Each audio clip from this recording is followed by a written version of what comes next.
Well, hold on, but hold on. But many TV drop off, you know.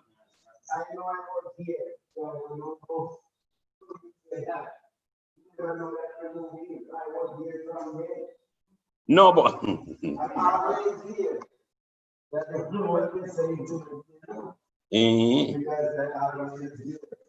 all right.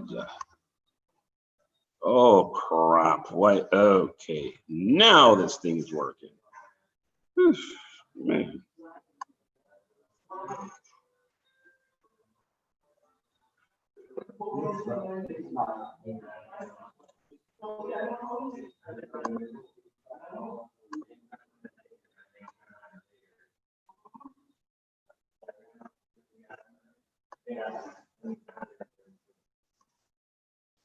Yeah, man, you get them come up on left.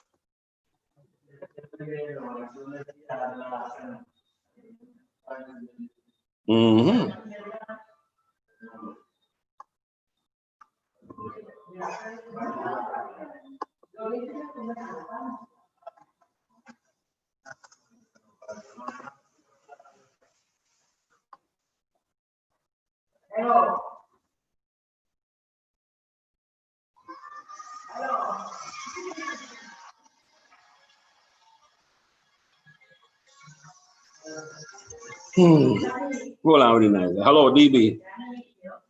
Ah, man, I'm having some technical difficulties. I'm trying to work through them, I think. Okay. All right, let me just check. Let me just. Okay. All right, give me a little bit.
There you go, Sir John.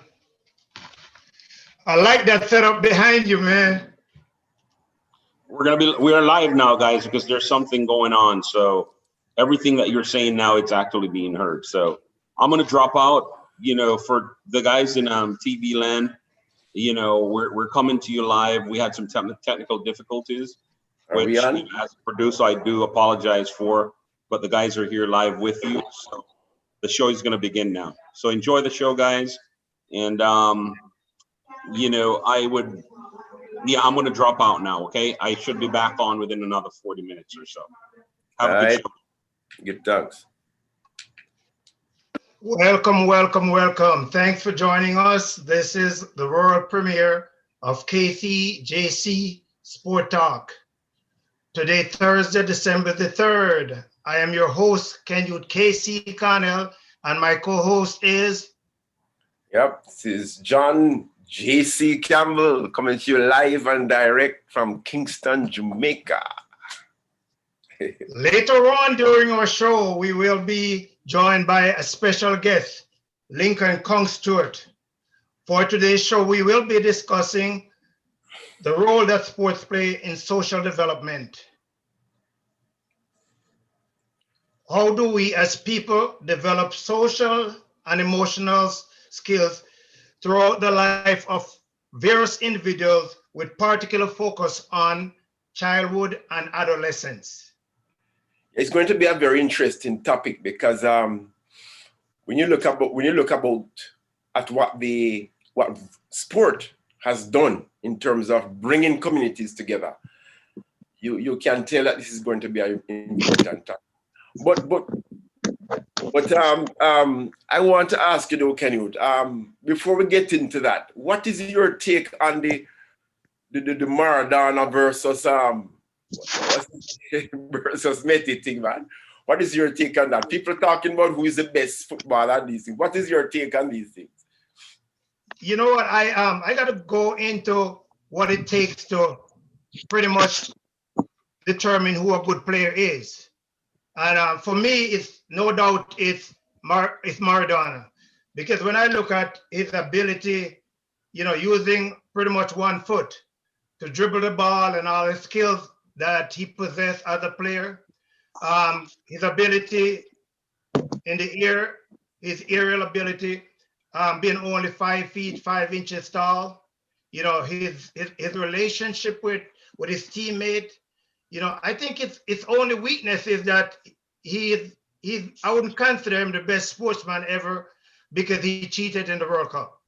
So I would definitely have to go with Maradona. But I have largely refrained from trying to compare sports people in terms of who is better than who. I find it almost immaterial. People try to compare Michael Jordan, for instance, and LeBron James, and I'm saying, what are you going to use? What's the criteria you're going to use to compare them? If you're going to say the number of baskets scored, then I can understand. If you're going to say the number of championships won, I can understand.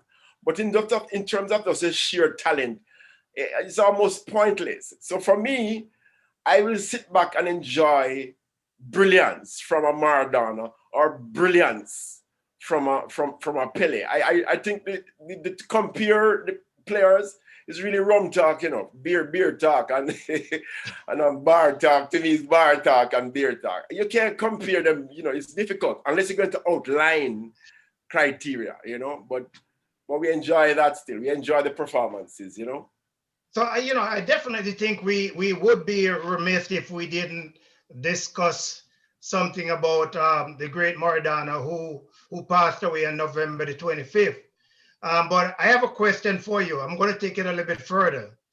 My next question, my question to you would be, who would you consider to be the real GOAT? You mean Maradona versus and Pele and Messi? No, Maradona and Messi comparison is really within Argentina. I'm talking about in the world. Again, you see, it's difficult. But for me, I mean, if you're going to button up in a corner and ask me to decide, you know I'm going to go with Pele. you just, I mean, it's difficult. And I keep saying these things because, for instance, you take a Pele, for instance, and you take a Messi, for instance. It's two different era, right? The training systems that were available to a Pele, for instance, is not the same as the training systems that would be available to a Messi. What is available to a Messi is far, far better, far more scientific in terms of the nutrition, the training, as compared to a Pele. So I am saying it's difficult to compare people, but on a sentimental point of view, I will always support Pele. Well, you know what? I will always support Pele. I have to agree with you on that one. I have seen, we talk about Maradona. Maradona was in my lifetime. I have seen him play. But you know what? They always say the greatest is based on championship. And so I would have to give Pele the edge based on what greatness is assessed by. Greatness is assessed by championship. So in that case, we can't argue. If you're gonna deal with that, that's what I'm saying. If you establish criteria and say number of championships won, number of goals scored, then there's no argument. And it's a team sport. And this is what I'm saying again. It's a team sport. When you have a team sport, the performance of any player is going to be dependent on the performance of every other player, basically.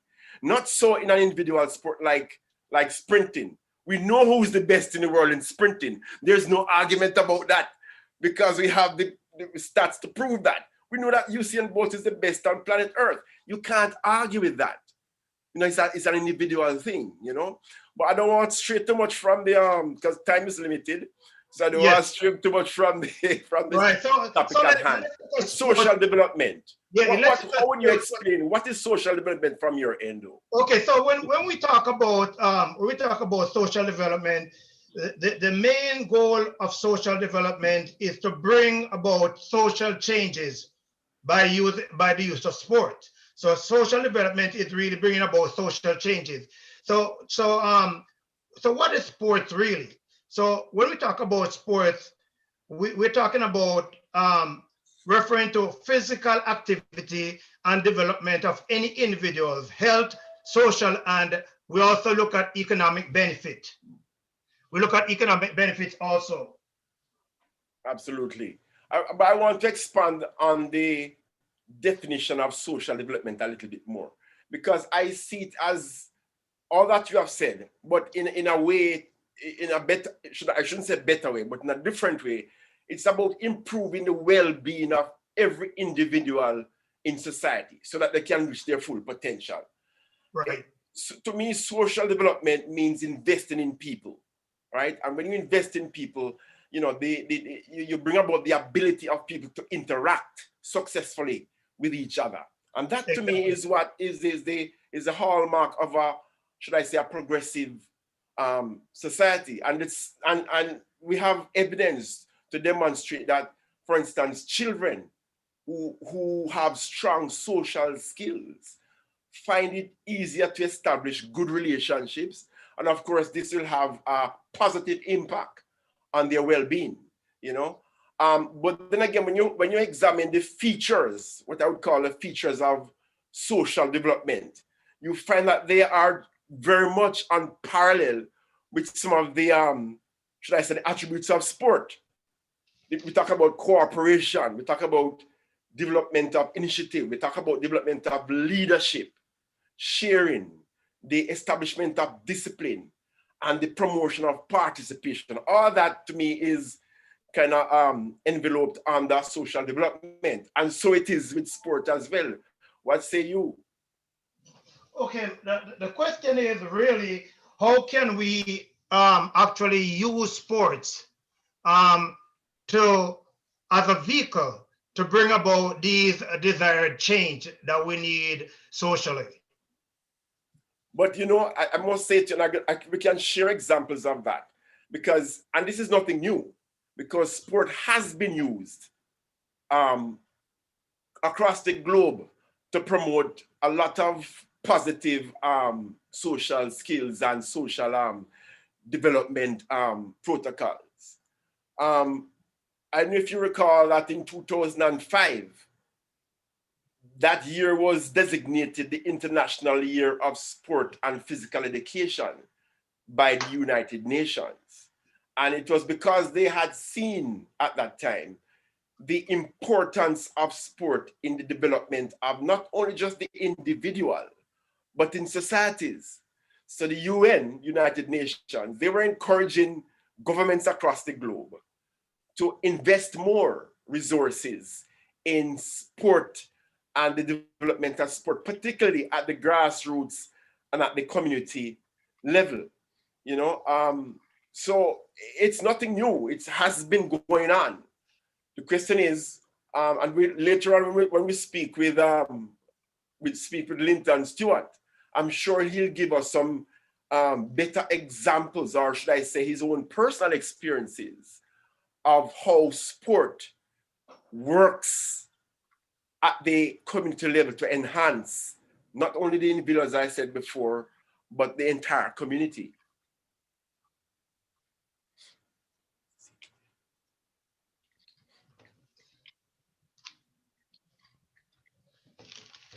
Are you? I just had some technical difficulty. Are you coming through? Yeah, just a minute. I just had some technical problem. Let me check and see what's going on right here. Give me. In the meantime, I'll probably still talk about, are we still on?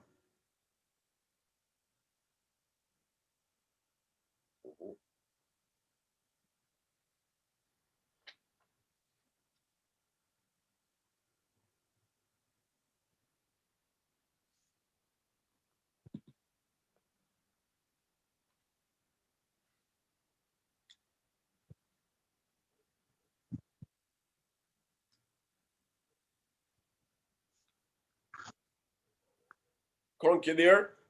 Yes, man. I'm right here, John. I'm right here. Okay. Yes, All right. man. No, so we're talking about the sport and its involvement in social development. We don't bring you in yet still, but it seems that we have a little technical issue with Ken. So maybe we can go and do a little chat, you know, because I was just saying to him that it's nothing, the use of sport to facilitate social development is nothing new. It has been going on. And I recall even here in Jamaica, the Jamaica Basketball Association developed a program called Shoot Hoops, Not Guns. Mm-hmm. And this was done we're talking downtown West Kingston, you know.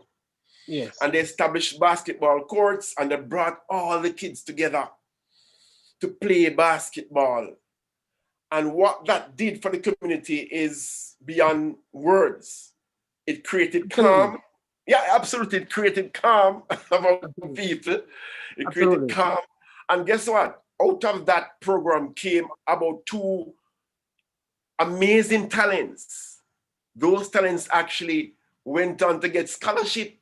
And I think they're actually still in the States as we speak. I don't remember their names right now. But they went on to get scholarships. You know, so it's very interesting.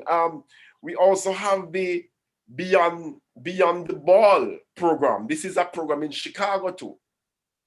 Again, it's a basketball program, and they did it in the inner city. They brought inner city kids together through, but we're talking Chicago now, you know, gangs. Yeah. And they brought them together. And at the end of it, lifetime friendships were formed between members of rival gangs.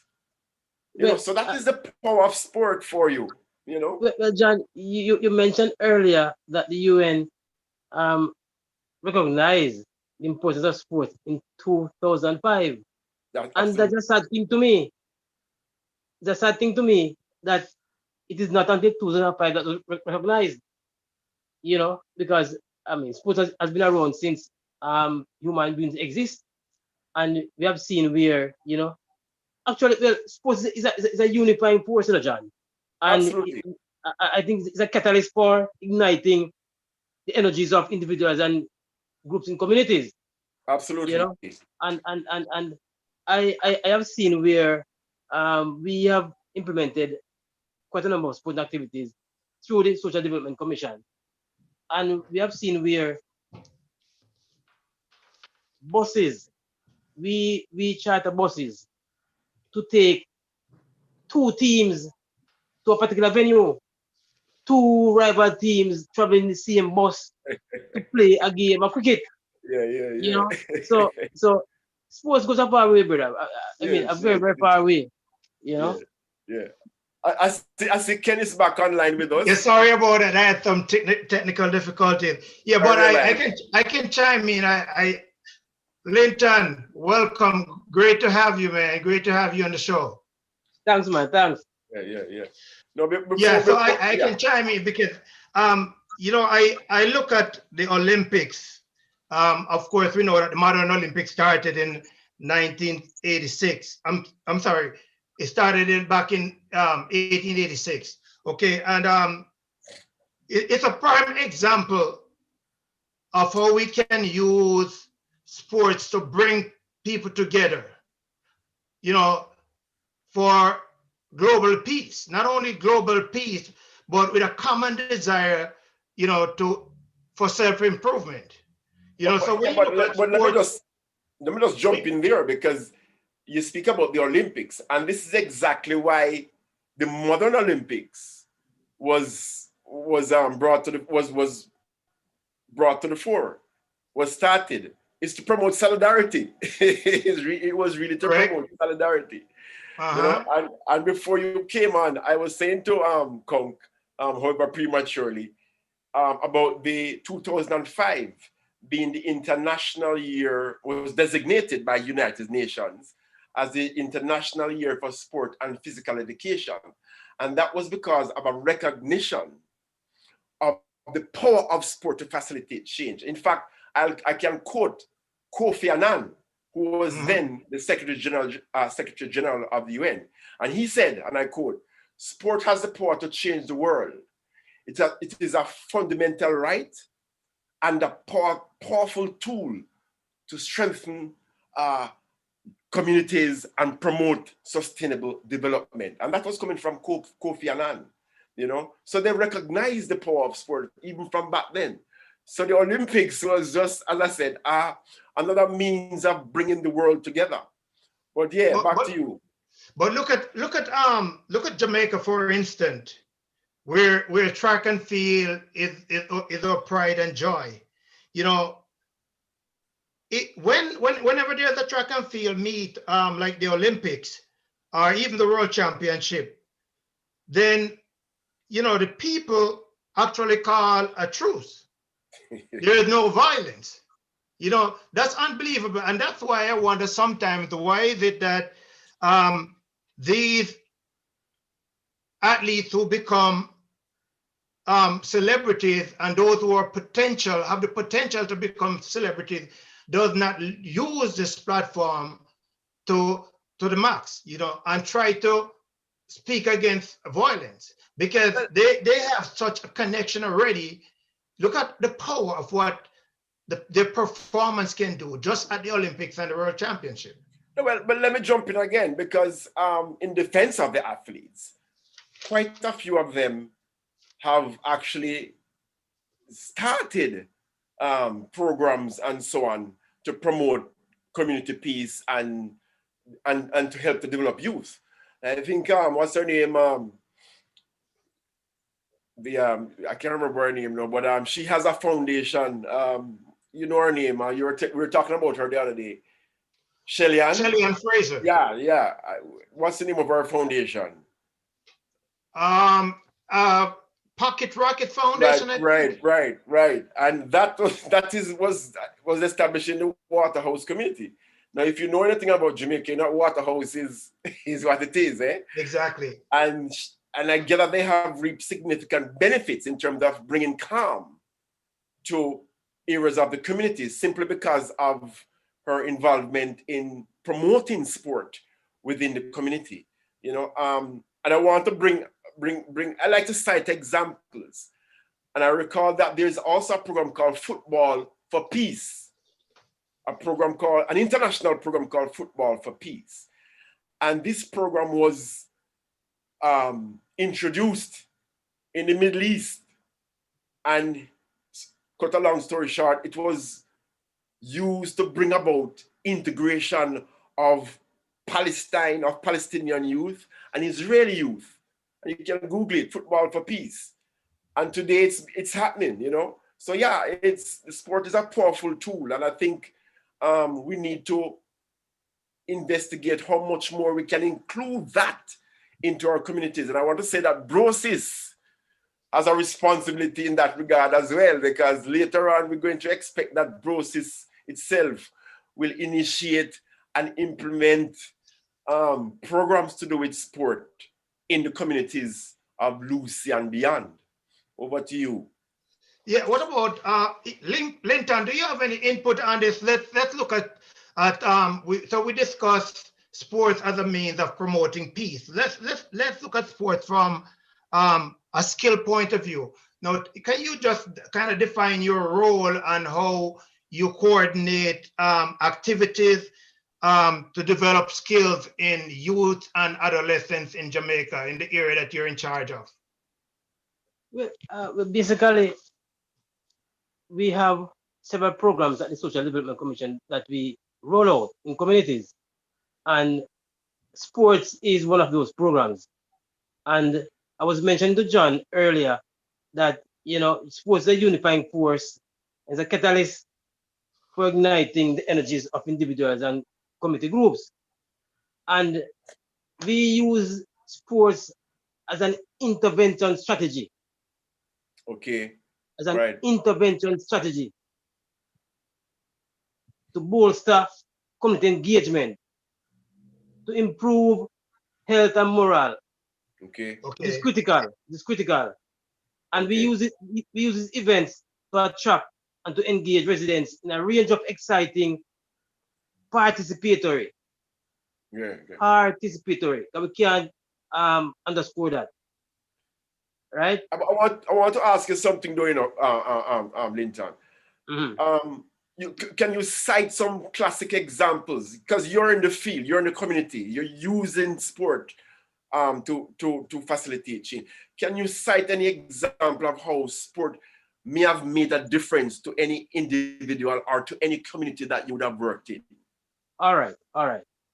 A couple years ago, we initiated a community under 17 football competition. And what we try to do is to incorporate sports with education, because we have to twin those. And I can recall this is a chap from Mount Pella, Sandy Bay. He was representing Sandy Bay. And if I tell you who's the chap right now, it's Brian Brown. You remember Brian Brown? Not. I don't remember him so well. Brian Brown, he played for Ruseas, man. He's not playing. He's not playing in the not MLS, the other league in the States. Okay. He's now playing there, and he played in that competition since he was about 9 or 10 years old. Okay. You know, so that's a perfect example of a youngster that came through the ranks. Yes. And okay. He has represented Jamaica on a few occasions. Yes. And he's now earning a living professionally. You know, speaking of earning a living, let me ask you this. I want to play devil's advocate here. But in your work, in terms of the governmental support, should I say adequate support for programs of the sort where you can go into the community and effectively implement programs? Do you think that is forthcoming? Do you think you have adequate support from government, regardless of which government? They're not pointing fingers, just asking. Let me tell you something, John. We have political directorate. The political directorate, they have a role to play, and they are given is it 20 million per year, I think? Okay. And that money should be spent holistically, initiating sporting activities and other social activities in communities. And I think I'm speaking about Hanover. Okay. And it is lacking. It is lacking. Very, very lacking. Because I tell you this, there are instances where you have individuals in communities. And John, you can recall that when we were going to school, there were a lot of individuals who was identified in PE class. Yes. PE class, a guy who was shy to come out to actually on a trial for under 14 or even the helicopter team, whatever. Right, And right. it was identified in PE class. Yeah. So you have the corner leagues in communities. And this is where some of these guys can be identified. And I think, especially our political directorate, we can do more. We can do more. But all right, let me ask you this though, because sometimes I don't know myself. I find it mind-boggling sometimes. Is it that they don't realize the importance of the sport, should I say, in the communities, the importance of sport in facilitating change? Or is it that we don't have enough resources to move around? What do you think, in a nutshell? And it can't be resources. Because when I was growing up, right at Miller's Drive, we didn't have the resources. We have one ball, one football that we have to carry to the shoemaker to soap when it bursts the tube, and we still use it. And no, think about it. Think about it. We used to have one ball for 30 of us to share, and we were able to become very good technical players, passing, controlling, dribbling, shooting, whatever. And now you have youngsters have numerous balls and still cannot do what we did. It is not lacking of resources. Yeah. And John, I tell you something. We need some dedicated volunteers in communities. But you know, as you touch on that, let me stop you there, you know, because you see, volunteerism is a fast dying skill or art or credential. Yes. Because back in the days, that's how this community thrived on volunteerism. That is not, if a kid nowadays kick a ball and want to put out the hand, want the money. So where did we go wrong? Or should I say, where did we fall short in terms of, you know, teaching a kid that you can volunteer, you can be a part of a movement for the betterment of all, you know? And again, you are in the field. You're right there in the field. Is it that we need more trained facilitators? And again, John, is it amount of resources? I think, you know? I think there's a serious problem. And I always can speak for Lucy and Hanover. And I think parenting, poor parenting is contributing to that too. Because I tell you something, remember, you know, that first time a parent would ensure that, look, if you need to do this, it is done. I mean, I grew up in a situation where and my mother has never seen me play football. Think about that. My mother has never seen me play football at all. But you have other individuals around me, John, who is not my biological parent, but they would instill certain, you know, morals and values in me. Okay. I mean, do it. Now was living right beside me. Judge lived right on the so. There was my parents away from home. Right. Okay. You know, and they explain to you what is important for you to volunteer your service. Right. Because I tell you something. We can't pay everybody, John. We cannot pay everybody. You understand me? And this is right. This is why even as a developing country, we keep dying. Because if you realize in developed countries, people volunteer and keep the economy growing. But we everything want a food, want a food, want a food, want a food. I'm not saying that things aren't hard, but at least, I mean, and sometimes I do a lot of things behind the scene. That's how I work. But you know what I've noticed too, and you can back me up on this, that there seems to be a lack of, should I say, open and free football being played, for instance, in the community of Lucy, for instance. There was a time, for instance, when you'd go to the Watson Taylor Park, and you had to go early. Because if you don't go early, you won't get that. The place is packed with people playing. You can't get the plane. No, you probably go there now and the place is empty. What is the difference? What John? What is the difference? Go ahead. John, I have to come in here, and sure. It was so interesting listening to you and Linton, because I'm trying to figure out what else can be added. And as I listen to you guys, Linton briefly touch on something that is very important. Whilst resources might be an issue, I think one of the biggest issue is educating people in the community about the value that can be derived from sports. Because remember, when you have your kids playing sports, you're teaching them sportsmanship. Not only are you teaching them sportsmanship, but you're also teaching them life skill. And I'm glad you touched on the Watson Taylor Park situation, because sports is a very important tool. When you have get young people involved, because it gives them a sense of involvement in their community. Think about Corner League back in the days when I was in Lucy, Hanover.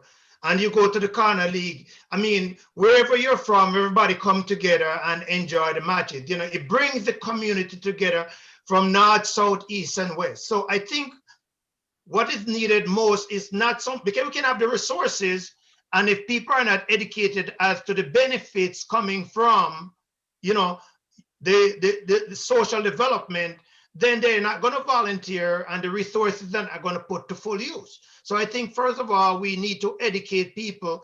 And when we educate people, we will start to fuel some interest. And when you fuel the interest, you'll have more volunteers coming out. What do you guys think? Well, let me ask you this, since you have mentioned it. How can you then go about educating people? I mean, to me, sport is perhaps more widely seen. I mean, we have cable TV, we have all kind of things going on, big leagues all over. How do you educate? I guess you're talking education of the masses now, of parents and so on, yes? Well, yeah. How do you educate these people? What do you do? What kind of strategy do you put in place to educate? Well, this is the channel through which they can be educated right now. This show that we have, because that's why I thought this topic was so critical as the premiere, episode, because I think that in order for us to get total involvement in sport, we first have to educate. But people have to see the benefits, whether it be physically, socially, emotionally, economically. They have to see benefits. I want to ask Conk what he thinks about that, about this, as Ken said, the need for more education. I don't know. I am trying to figure out if education is really it. I mean, it's important, but let me hear what Conk has to say about that. But yeah, education. Before Conk approach that, I would like to find out from Conk, when you get somebody who is new as an assistant, how do you prepare that individual? Just to make sure that we don't go away from the type of education that I'm talking about. How do you prepare a new employee to go out on the field and make this difference that the Social Development Commission is looking for? I tell you something, Kenyo.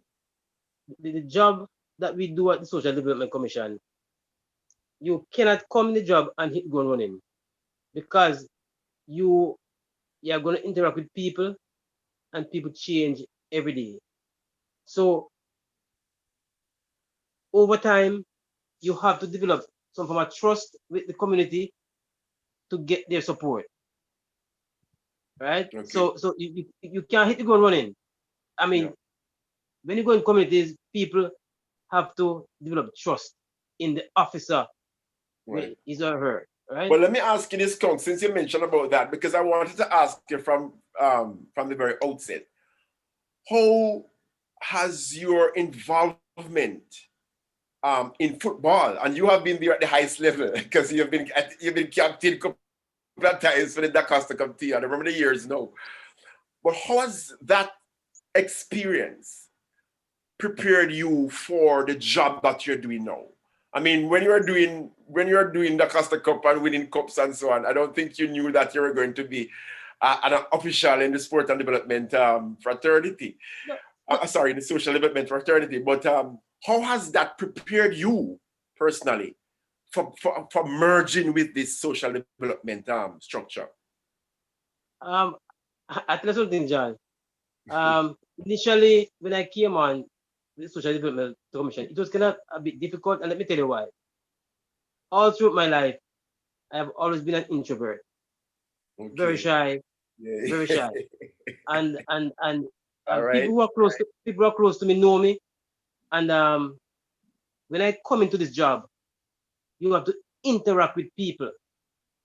So I quickly have to learn how to go out there, engage people at different levels, right? And I had a few good officers that was there with me. You mean senior officers? Yes, senior officers. Okay, And okay. to be honest, believe you me, after a few months, I have to be out there on my own. I have to be making presentations in front of a crowd of people. And even now, there are instances where the parish manager cannot attend a parish council meeting, and I have to be there to make presentations.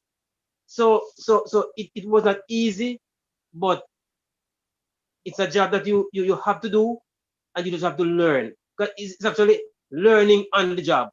So your self-confidence was boosted, man. Your self-confidence. But that is what sports teaches, you know, and Ken can back me up on this. Yeah, That is what characteristics of sport. You know. It teaches leadership and self-confidence as well. And you know, and before you go further, I tell you what happened. Being involved in football for so many years, it's a team sport. And at the latter stage of my Dakar Cup era, we were successful. So we knew what team spirit was, right? There was a certain amount of team spirit among us. And going into the job, you mentioned social development earlier, and we at the SDC does not really deal with social development per se, because social development is really individuals, you know, their well-being, whatever, you know, to reach their full potential. Right. We really deal with community development, where actually it's actually communities come together to take collective actions and generate solutions, you know, for problems that exist in the community. Okay. So one of the first thing that I have to do as an officer, John and Kenwood, is because we have to either build or strengthen governance structures in communities to actually drive the community development process. Yeah. So I have to teach them the importance of team dynamics. Of economics. Yes, team dynamics. dynamics. Team dynamics.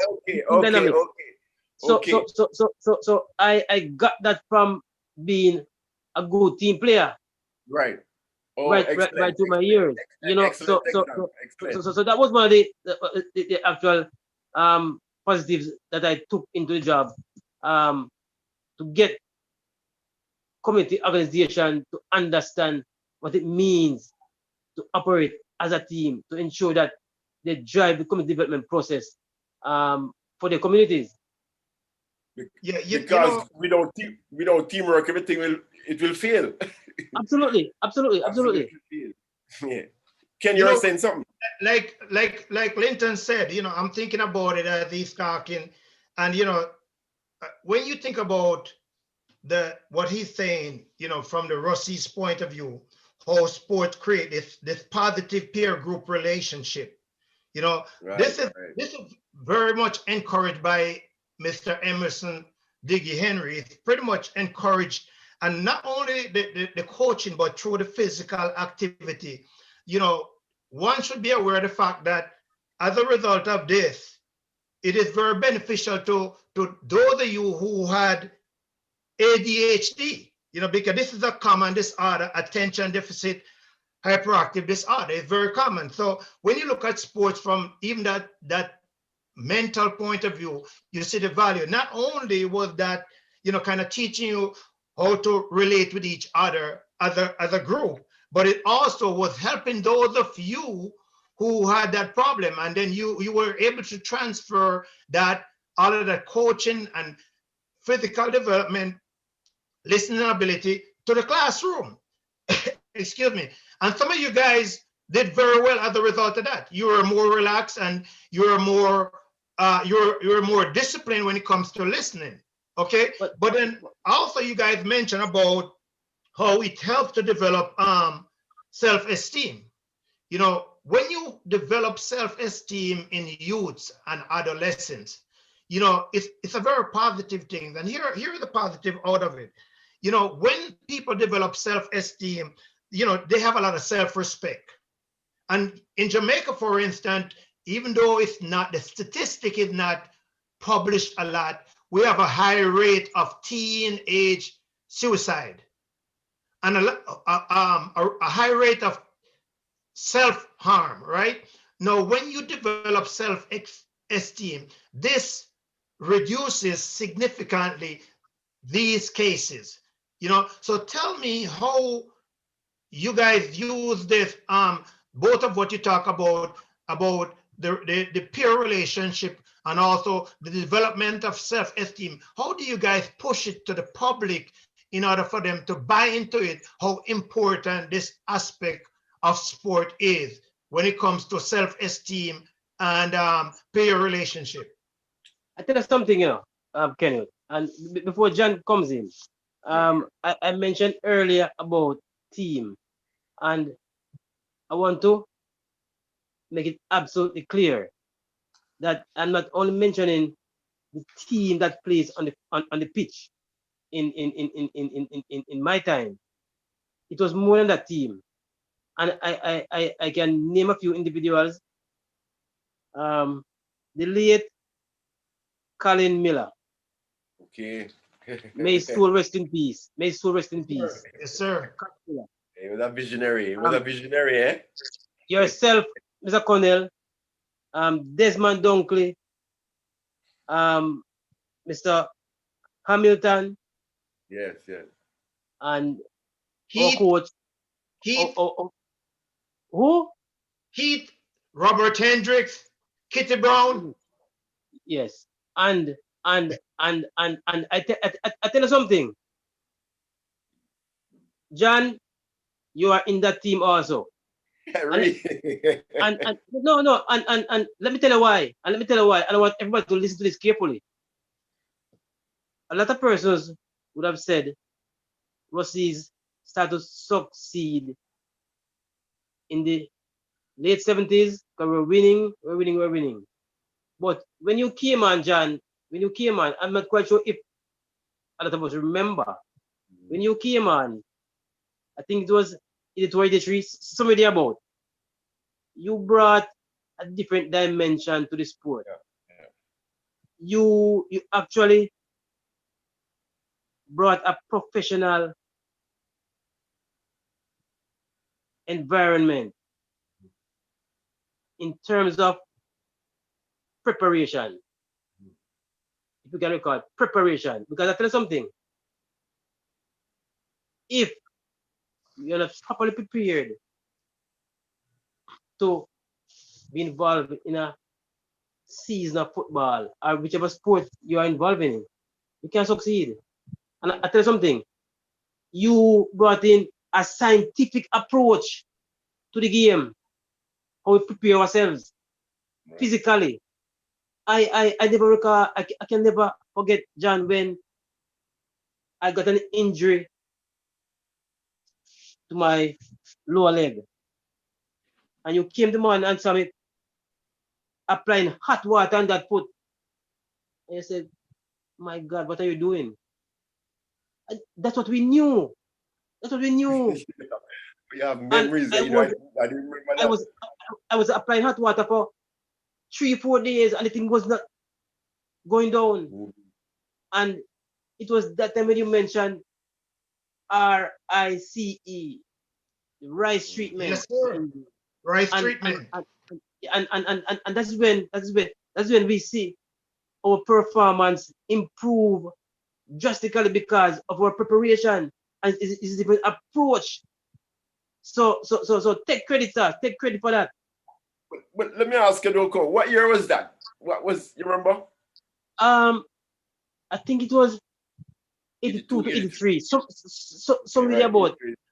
I think okay. I think when you just left GC Pasta, I think that time. Yeah. No, I was still there. Time, right? I think I remember. Yes. I was kind of still there. It was like my final year or something like that. Yes. And the entire team, our teachers and so on. I tell you something. We were taught numerous life coping skills. Life coping skills. Through sport. Headed by Colin. I tell you, believe you me.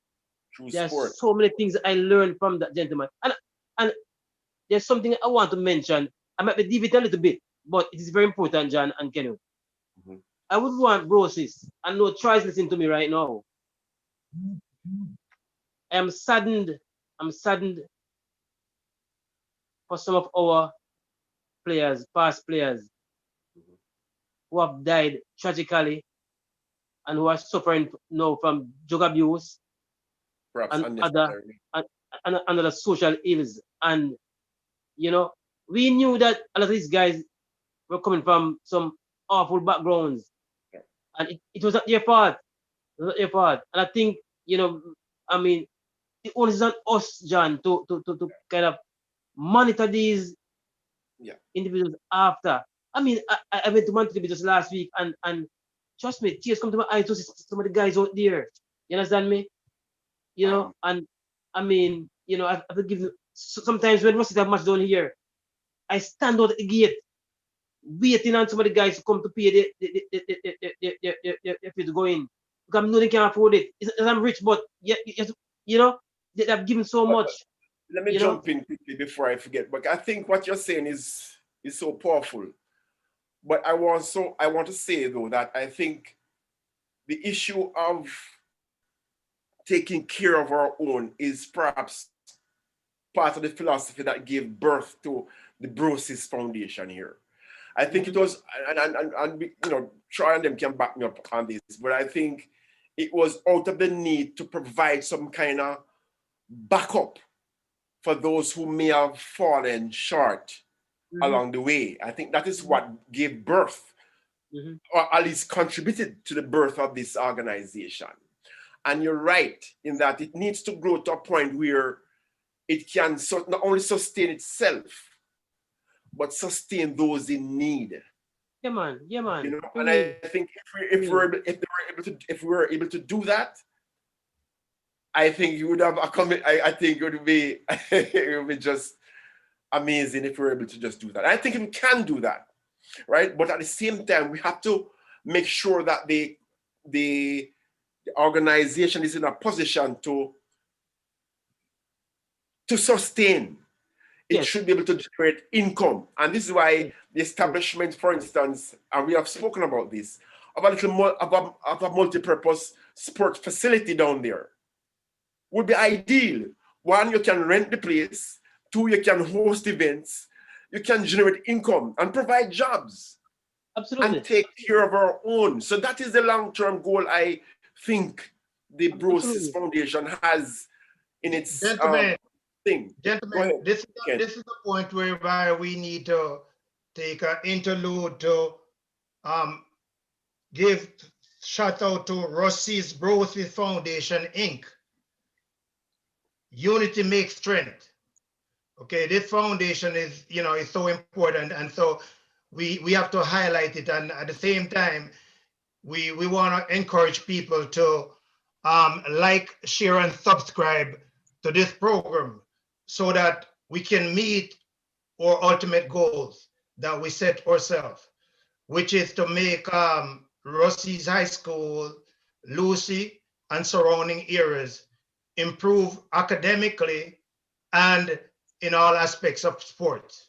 Yeah, well said. An interesting thing, the interesting thing is that the persons who are at the core of this foundation, their friendship was forged through sport. It was actually forged through football. So I think it's in key, it's moving along the right way. And again, points to the effectiveness of sport to generate, as Kong rightly said, the teamwork, the friendships, and the confidence to make a difference, and I think that is where we need to go, to make a difference in terms of what we do.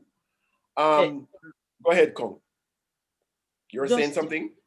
Yeah, just highlighting something here. Whenever I meet up with some of our past players, it doesn't matter how I wake up in the morning or I'm sad. If I go to Montego Bay and I book Kenneth Gainer, I book Leroy, I book Corey, and when we sit there, trust me, me totally forget that me hungry. Me totally forget that me come back to my yard. I mean, like hours we can sit there and me happy, man, happy. That's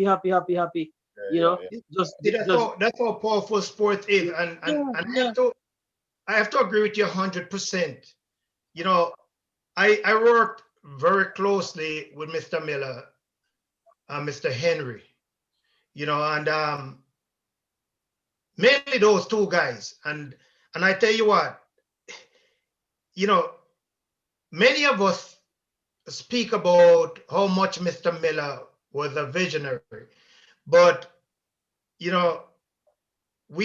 had struggles. We had real struggles, and we were determined to ensure that these struggles would not keep us back from the main mission, which was to give underprivileged kids an opportunity to get into the high school system and to develop those individuals, not only in the area of sport, but academically.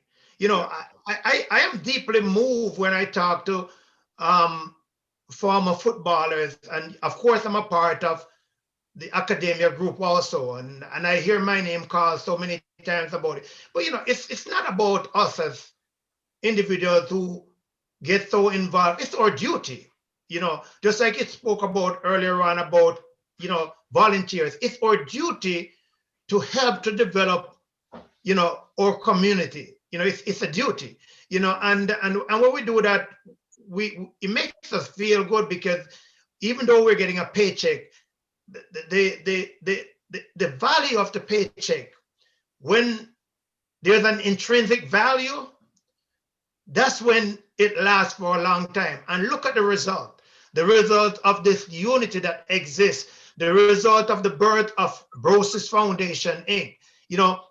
A powerful group of people, who have the same common goal in mind, and all of this is coming from one man who had a vision and made sure that he went out and sought people who had the same vision like he had.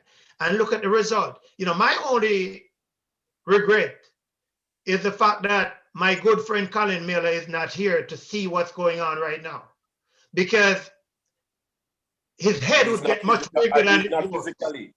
At least not physically. Yeah, his head would get much bigger than it was. but you know, as you speak, I'm being reminded of something that Nelson Mandela said, and this was in 2000 at a World Sports Award. And I quote again, he said that sport has the power to change the world. It has the power to inspire. It has the power to unite people in a way little else can. This has come from Nelson Mandela. Yes, sir. You know, in support of sport. I want to kind of segue into a little discussion on, because some people think sport is just a pastime. I understand, and perhaps why you spoke about the need for greater education, particularly at the grassroots level. But a lot of people don't equate the sport with the issue of cognitive development. Yes.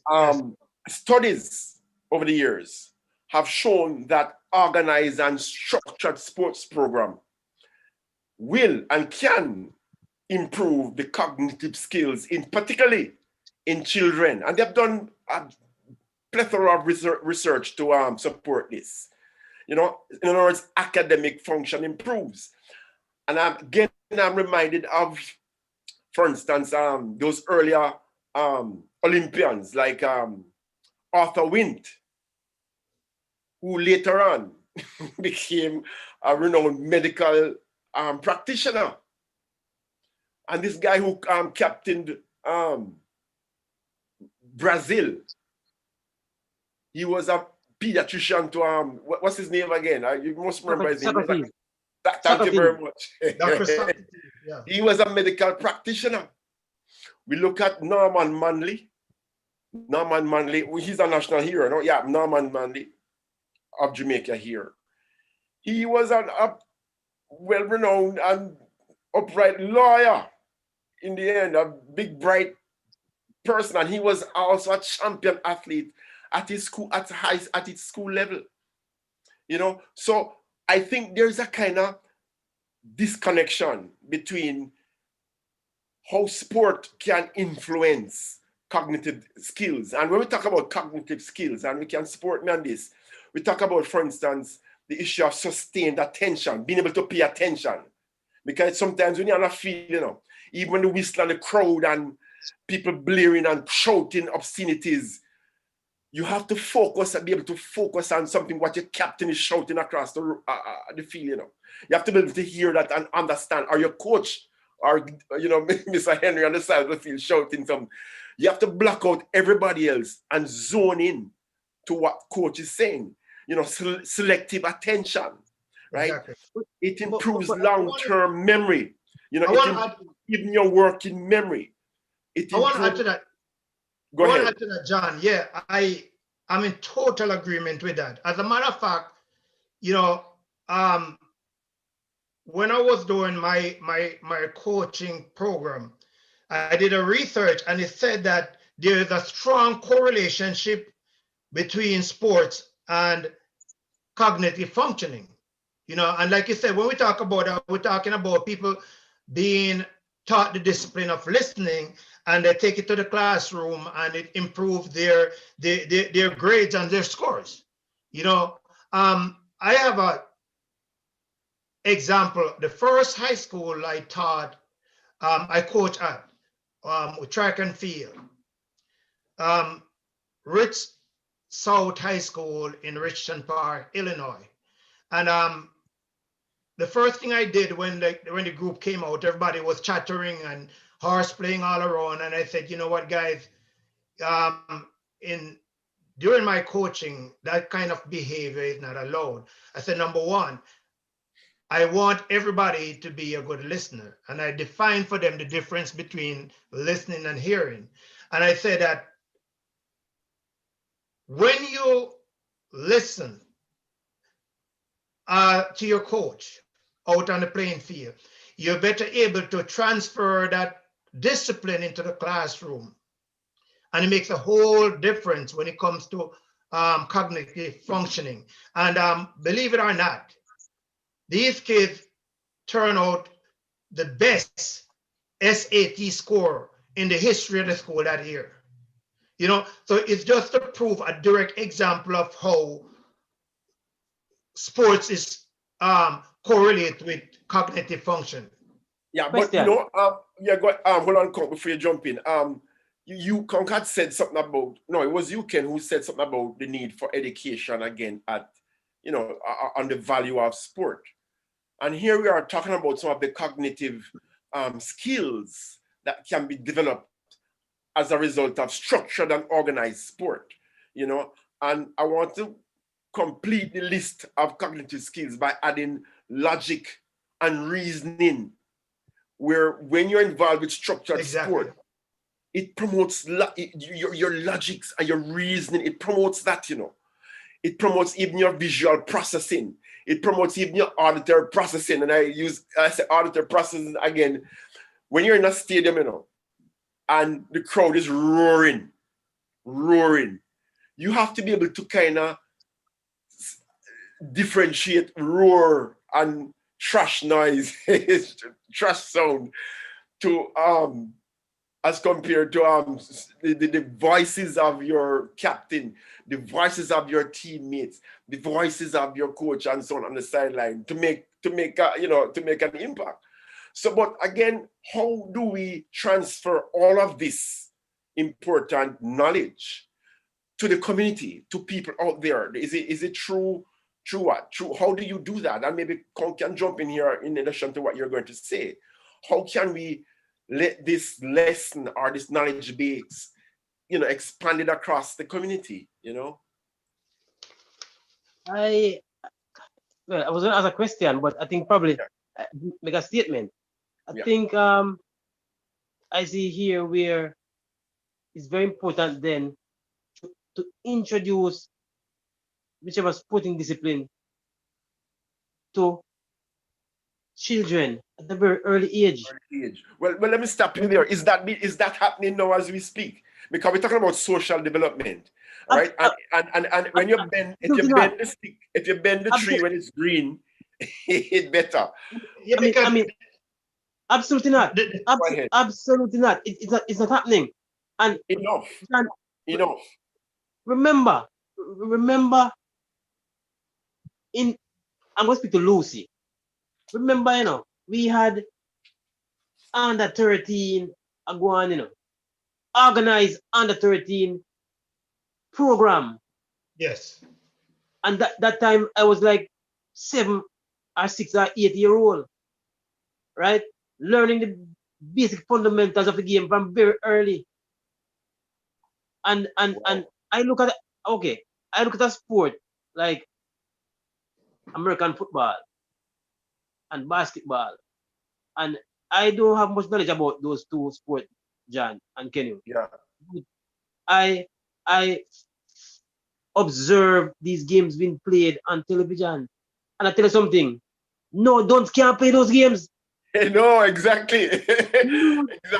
Exactly. Listen, man. Thank you very much. Yeah, listen, man. You have to be thinking, and that's the reason why if the American football, you have so many coaches, because the game is so technical, brother. That can't play these games, exactly. man. Thank you very much. You have to be thinking, and I think what happened, the early introduction of sports, whichever, once you see your child love this and love that, you have to support it early. And I think that's what's lacking even back home now. All right, let me jump in again, because I really want to ask you this as a man in the field.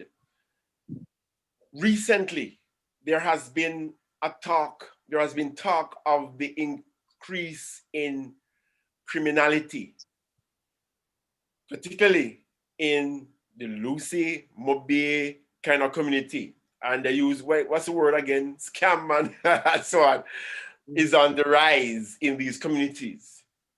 Criminality in its entirety. Do you think, though, that there's a correlation between this lack of organized and widespread sport among youth and the incidence of youth crime? What you say? Do you think there could be a link? It's not only the lack of organized sport, but organize activities. Yeah, I like Because the word. I like that word. I like that word. I tell you something. Good Right word. now, in the entire Hanover, I can tell you, I don't think we have four youth clubs functioning, active, functional youth clubs in Hanover right now. I don't think very much. I Really? don't. Absolutely. I'm telling you. So this is what I'm talking about. That I you don't know have properly a while ago. no other activities because remember, that when a guy come from school in the afternoon, presently there are so many youngsters when they come home from school, there is no organized family structure. Woo. So when they come home, them don't see them parents. Remember when we come from school, we have our yard chores and we eat with dinner. And if we kick to ball, we come and kick back and go back home and we go on to bed. Now, when these guys come home, they come home, go interact with them brethren on the corner, on bamboo bench, and there's nothing organized to do.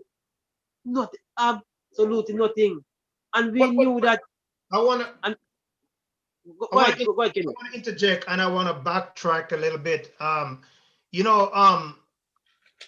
It seems as if there is some, and I'm not trying to be critical of the leadership of the Social Development Commission, but it seems as if what I said about education is so important because if you're targeting social changes, the best time to target to get the best result is with youths and adolescents. That's the best time to do it. So therefore, I think there has to be a shift in the focus of when these youths are targeted and how you develop that interest. Because in sports, and John me and John can't wait to get to the more the sports medicine part of these the sports medicine part episode that we're going to be discussing these things because they have something called we call in sports to talk about the optimal level of arousal, right? How do you generate interest But can you? mentally? You have to make sure that first of all you educate people and you don't make the activities too hard, because if it's too hard, it's going to drive people away. And you don't make it too easy, because if it's too easy, people are going to say, this is a waste of time, it's boring. So you have to have people being educated as how to, not only to attract people, but how to keep them and develop them to get the result that we're looking for. But can you? There's a term that they use now as unattached youths. Yeah. There is no such word. There's no such term. Every youngster is attached to something that positive or negative. that interests them. That interests them, John. Positive or negative. Yes, and listen. Positive Presently, or negative. you have high school dropouts before COVID. High school dropouts, and when you have a youngster, can you? 14, 15, 16-year-old, all right, can take care of his family by just dialing every day. How do you encourage that guy to be interested in something else rather than making some money? Wow, that's a powerful statement. Listen, that's why it is so difficult. And from our perspective at the SDC, we can do it alone. It takes a multi-sectoral approach to this thing. All the agencies have to come on board to, get rid of this thing and control it. Trust me. And think about it. It's all about economics now. How a man can eat a food. And I am saying, if we cannot find alternative means of livelihood that is on par or more than what these guys are earning now, I tell you, it is sad to say, but it is so difficult to get them to channel the energy somewhere else. Well, you said a very powerful thing, but I don't know if I agree that the alternative livelihood has to be on par with what they're earning, because what these guys are earning is millions in some cases, thousands of dollars in some cases. But I think they have to feel a sense of worth, of balance, of value in terms of whatever occupation that they have, you know, and it has to serve the function of taking care of family. But this is where it's important again that social development begins at an very early stage, because if this tree, if you don't bend the tree when it's green and young, then it's going to grow all kind of haphazardly.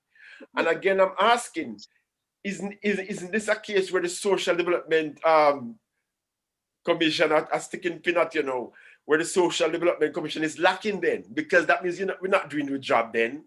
Again. No, John. What? I tell you this. No. Well. Sticking peanut here right now. Yeah. I mean, I am here, and I'm going to respond to you. I think we did surveys, and right across the parish, a couple years ago, poor parenting came out as the #1 issue that is affecting the parish. And we made attempts to rectify that poor parenting thing. But here often, who turns up at these workshops? Guess who turns up at these workshops? Converted. The parents who are exhibiting poor parenting don't come. But that's why they don't come. That's exactly why they don't come. And you see, it's a challenge. It is a challenge that when an individual, I tell you something, when a youngster is going to basic school or primary school, some parent will walk with a child to school and go for the child. And once that child reaches maybe first form, that don't happen anymore. Yeah. Child on your own. So right now, in high schools, Ruseas, Merlin Atti, Green Island, once a young lady reaches 9th grade, she's no longer interested in physical education. About 5 years now in a row, no high school from Hanover entered the Headley Cup. Think about that. No high school in Hanover for the past 3 years. That leads me to ask you a question though. Is it then because of the strategy used to teach or to impart sport? Is it because of a lack of facilities, a lack of infrastructure, a lack of expertise to pass on the fundamentals of the sport adequately? Something must be impeded. Something must be prevented. John, that's what I was going to say, Linton. I think it's a combination. Yeah, man. John, remember, you know, when we were young, we had the ball factory done by run at Bubba's Road. So Right. So we used to get balls to play cricket. Now a cricket ball costs $1,000. And this is why I ask. Exactly why I ask. Is it then because of this lack of, you know, the resources, the facilities, the infrastructure, the equipment? It's a combination. Wow. But John, but here now, look at it now. Look at it now. Remember, we used to use bamboo china to play cricket. Yeah, but at the same time, we never had. I have to agree with you that it's a combination. But I do think that, and I think each of the areas that we have discussed in that combination need to be addressed. And I think the key one that must be addressed is the fact that we have to target these youths. Absolutely. When they're young. We have to target them. That's the best way to do it. Absolutely. Target them when they're young. And if we do so, then we would be able to prevent some of these guys. We would be able to get some of these guys to be interested in class, in going to class, going to school. They would not resort to things that we're talking about. But guys, I want to take a break right here to acknowledge one of our donors, Dimex Sound. Dimex Sounds. Dimex is a power sound that is very instrumental in doing fundraising for the Brosis Foundation, Inc. So Dimex, big up yourself. Dimex is where, in Florida? Yes. No, Dimex is in New York. Is that, oh, Dimex in New York City. Big up. High power sound, Dimex. Big up. So then, I just want us to, because we're getting close to the closing of this episode. So I just want us to address this here. And maybe we should start off with John. How can playing sport lessen the negative effect of poverty? How can playing sport lessen the negative effect of poverty? What are the effects of poverty, though? Okay, so, for example, the negative effects of poverty. The effect of poverty apart from food, getting food. And what are some of the effects of poverty that you could identify? When you look at it from a socio-economic background, you're looking at it from a socio-economic background, like you mentioned earlier on, how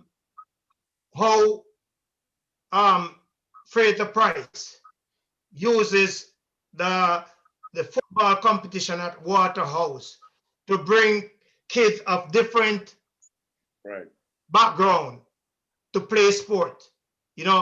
This will lessen that effect, the level of poverty. It will, and make people, it will marginalize these group of kids. All right, but let me just chime in by saying that sport also has a kind of, there's one side to sport that can actually develop the individual, in terms of making sure that individual is equipped to perhaps earn income. For instance, through sport, I can teach a kid to be an official, an umpire, a referee, a sport official. That in itself you can get right now the pay referees to do matches, Umpires are paid to do matches, officials are paid. So I'm saying here that you can generate income through your association or through your learning sport. So that's perhaps one way that poverty can be alleviated. Conk mentioned earlier, for instance, of a kid who got a scholarship, that went to American League football. Contract. A contract. That again provides a source of income for that family, can provide a source of income for that family, because I'm sure that boy will send home a little Western Union money to his family. So in ways on that, but poverty is a crime, and is a hell of a thing, and it's much more complex than just playing sport and so on. It has other social ills, and it's multi-sectoral, as in terms of resolving that. It has a lot to do with, how government plans programs and so on. So yeah, it's a hell of a thing, But John and Kenny, if I don't have any empirical evidence, but we have seen and we have heard a lot of sports icons across the globe.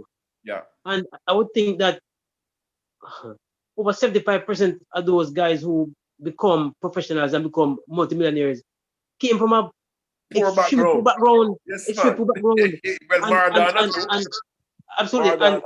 And it was never easy for them. It was never easy for them. And the thing about it, these individuals must show other persons or the youngsters from their little community where they come from, how hard they work to reach here, and you can do it too. I was reading. I was reading an article a couple years ago, quite a number of years ago, when George Weah arrived in Italy, when he was drafted to play for I think it's AC Milan. Right. Okay. And the first evening that he went to training, and he was shuttled away from training after training to be housed in a hotel. Yeah. He said when he was given the room, when he landed on his bed, John, when he looked up to the roof, he see holes in the roof. And he told himself that tomorrow evening, when he finished training, is a 5-star hotel level put him in a. And his performance at training the other day propelled him to be placed in a 5-star hotel. Yeah. And sometimes, John, as individuals, we need to understand that it was disrespect initially, but sometimes they are testing you. They're testing you to see, if you're have the quality. If you have the quality. Absolutely. If you have the quality. Because absolutely. Sport, Absolutely. I think sport is a thing. As you're going back to Ken, what Ken had asked the question, How we stay with time, Ken? Pardon me? How we stay with time? We don't want to go over the time. No, we got maybe another 3 minutes. Okay. But I want to quickly say though that a part of what sport teaches to at the social level is the issue of grit and tolerance. So yeah, you might have you might not come from the richest background, but you have learned grit and tolerance, which is what the Maradonas and those guys had, the grit and the tolerance to just hold it down and go through and make the best of what they can do, And John, and rest is history.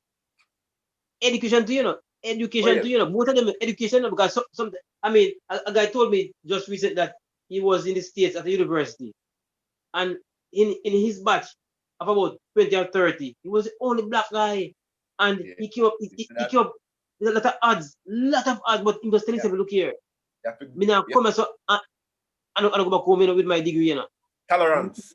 Absolutely. Tolerance. Let's join on to the discussion of poverty. We would be falling short if we didn't discuss somewhat the economic benefits that can be derived from sport. Of course, we know that it's very hard to quantify the economic benefit that can be derived from sports, but I want to get you guys input on share with us some of the economic benefit that you think can be derived from sport.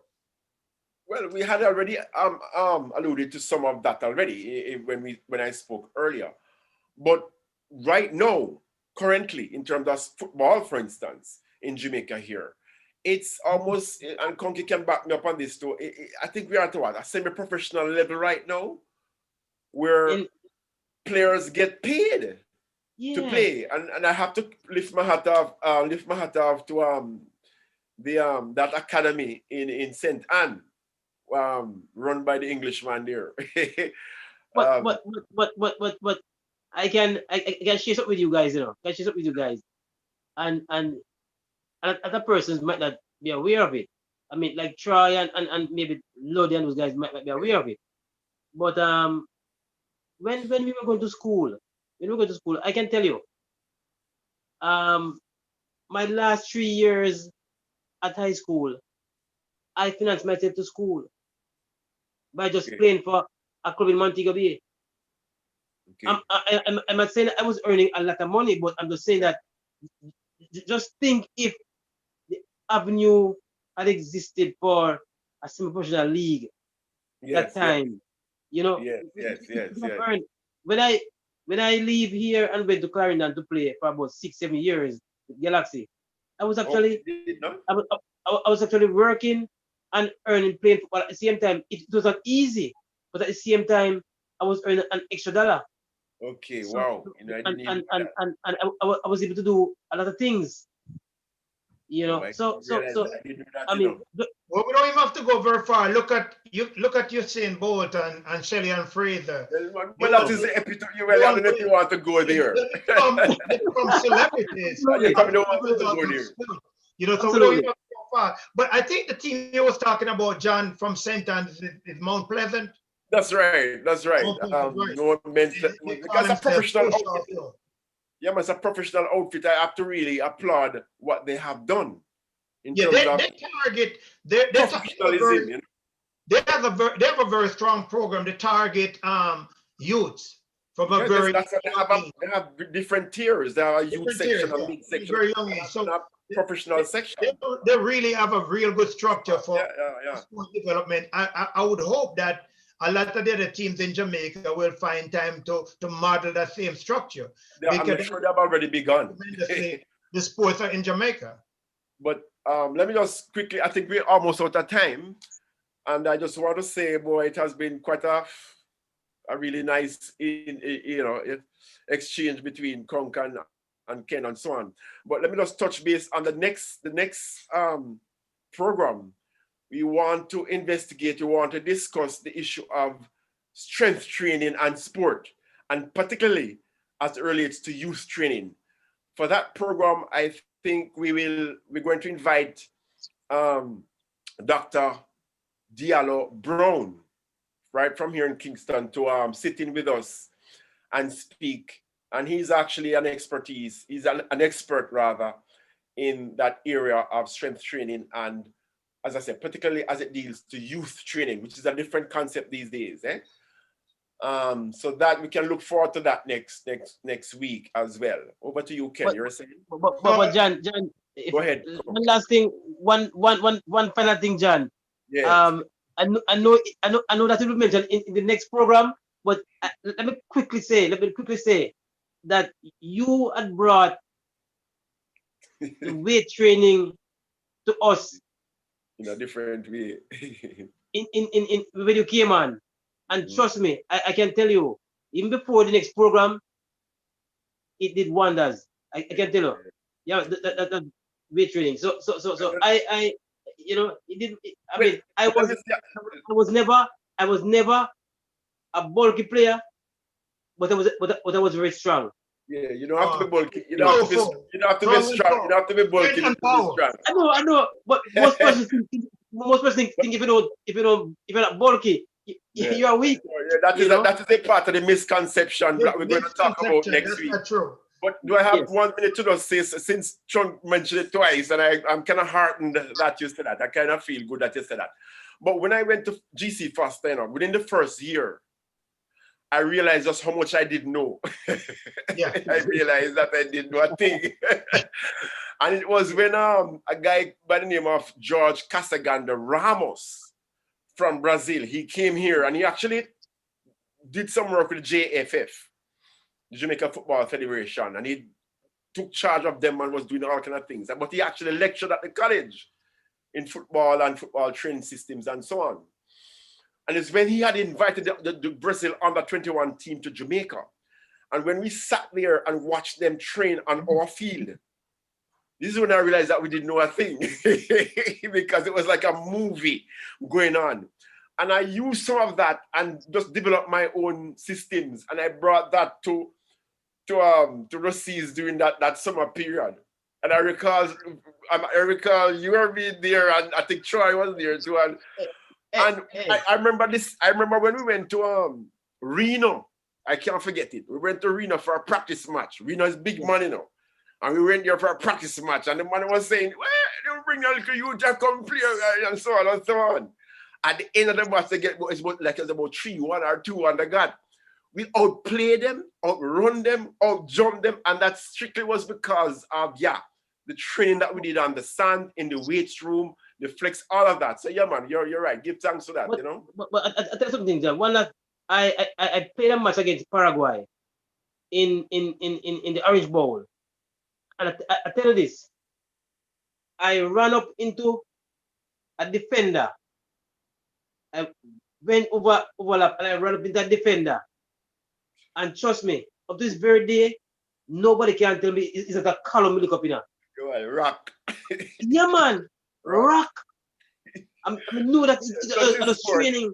Yeah, man. Yeah, man. That is training, man. Training John, system. Yes, John, Ken. I just want to add this to what you said. You know, one of the biggest problems in sports and coaching is that there are a lot of people who don't know, and they don't know that they don't know.